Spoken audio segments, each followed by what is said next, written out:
আজকে দুপুরের সবথেকে বড় খবর ২১ জুলাই ২০২৫ ইংরেজি দুপুর ১টা খুব বড় ধরনের একটি দুর্ঘটনা ঘটে বাংলাদেশ বিমান বাহিনীর প্রশিক্ষণ বিমান উত্তরার মাইলস্টোন স্কুল অ্যান্ড কলেজের একটি ভবনে বিধ্বস্ত হয়ে এ পর্যন্ত ১৯ জন নিহত হয়েছেন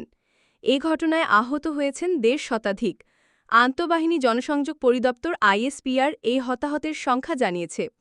আইএসপিআরের দেওয়া তথ্য অনুযায়ী বিধ্বস্ত হওয়া প্রশিক্ষণ বিমানের পাইলটসহ ১৯ জন নিহত হয়েছেন আহত হয়েছেন ১৬৪ জন এর আগে ফায়ার সার্ভিস ও সিভিল ডিফেন্সের মহাপরিচালক ব্রিগেডিয়ার জেনারেল মোহাম্মদ জাহেদ কামাল এ ঘটনায় ১৯ জন নিহত হওয়ার তথ্য দেন আজ বেলা ১টার পর স্কুল ভবনে বিমানটি বিধ্বস্ত হয় আন্তঃবাহিনী জনসংযোগ পরিদপ্তর আইএসপিআরের এক বিজ্ঞপ্তিতে জানানো হয় আজ সোমবার বেলা ১টা ৬ মিনিটে বিমানটি উড্ডয়ন করে পরে বিধ্বস্ত হয় রাজধানীর মাইলস্টোন স্কুল অ্যান্ড কলেজ ভবনে বিমান বিধ্বস্ত হওয়ার পর ধ্বংসস্তূপের মধ্যে পড়ে আছে এক শিক্ষার্থীর জুতা আজ সোমবার বিকেলের চিত্রছবি মোহাম্মদ মামুন বিকেল ৪:৫টার দিকে মাইলস্টোনের দুর্ঘটনা কবলিত এলাকা পরিদর্শনের সময় ফায়ার সার্ভিসের মহাপরিচালক বলেন আপনারা সবাই জানেন আজ বিমানবাহিনীর একটি F-7 বিজিআই ফাইটার এয়ারক্রাফট আনুমানিক ১টার দিকে আমাদের মাইলস্টোন স্কুল অ্যান্ড কলেজের উত্তরা শাখার দোতলা স্কুল ভবনে ক্র্যাশ ল্যান্ডিং করেছে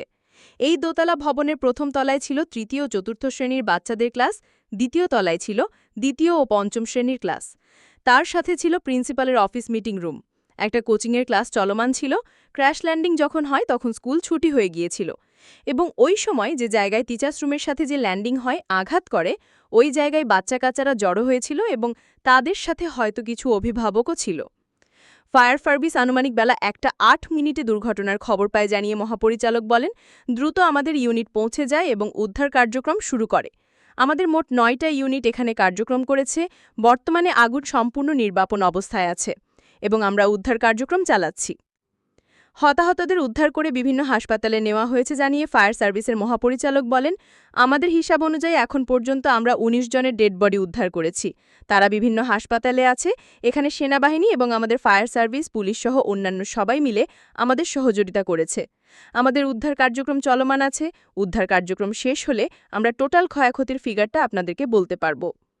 মোহাম্মদ জাহেদ কামাল বলেন যারা নিহত এখনও তাদের পরিচয় আমরা জানতে পারিনি সময় লাগবে আমাদের ধারণা অধিকাংশই শিশু ঘটনাস্থলে অ্যাম্বুলেন্স উদ্ধার কার্যক্রম চলছে ঘটনাস্থলে থাকা প্রথম আলোর প্রতিবেদক মাহমুদুল হাসান বিকেল ৪টার দিকে জানিয়েছিলেন মাইলস্টোন কলেজের সামনে অসংখ্য মানুষ ভিড় জমিয়েছেন কলেজের বিধ্বস্ত ভবন থেকে একের পর এক অ্যাম্বুলেন্স বের হচ্ছে এখন সেখান থেকে আহত মানুষদের জন্য রক্ত দেওয়ার অনুরোধ করা হচ্ছে মাইলস্টোন স্কুল অ্যান্ড কলেজের একটি ভবনে প্রশিক্ষণ বিমানটি বিধ্বস্ত হয়েছে বিধ্বস্ত হওয়া FT-7 বিজিআই যুদ্ধবিমানটিতে যান্ত্রিক ত্রুটি দেখা দিয়েছিল আইএসপিআর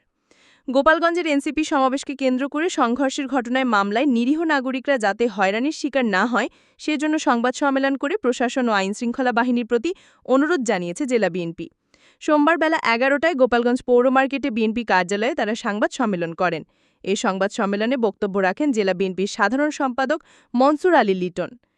নিরীহদের হয়রানি না করতে অনুরোধ গোপালগঞ্জ জেলা বিএনপি সাগরিকার গোলে এগিয়ে আছে বাংলাদেশ ফিরেই সাগরিকার গোল ফাইনালে প্রথমার্ধে ১-০ গোলে এগিয়ে আছে বাংলাদেশের মেয়েরা রাজধানীর মাইলস্টোন স্কুল অ্যান্ড কলেজ ভবনে বিমান বিধ্বস্ত হওয়ার পর ধ্বংসস্তূপের মধ্যে পড়ে আছে এক শিক্ষার্থীর জুতা ঘটনাস্থলে থাকা প্রথম আলোর প্রতিবেদক মাহমুদুল হাসান বিকেল ৪টার দিকে জানিয়েছিলেন মাইলস্টোন কলেজের সামনে অসংখ্য মানুষ ভিড় জমিয়েছেন কলেজের বিধ্বস্ত ভবন থেকে একের পর এক অ্যাম্বুলেন্স বের হচ্ছে এখন সেখান থেকে আহত মানুষদের জন্য রক্ত দেওয়ার অনুরোধ করা হচ্ছে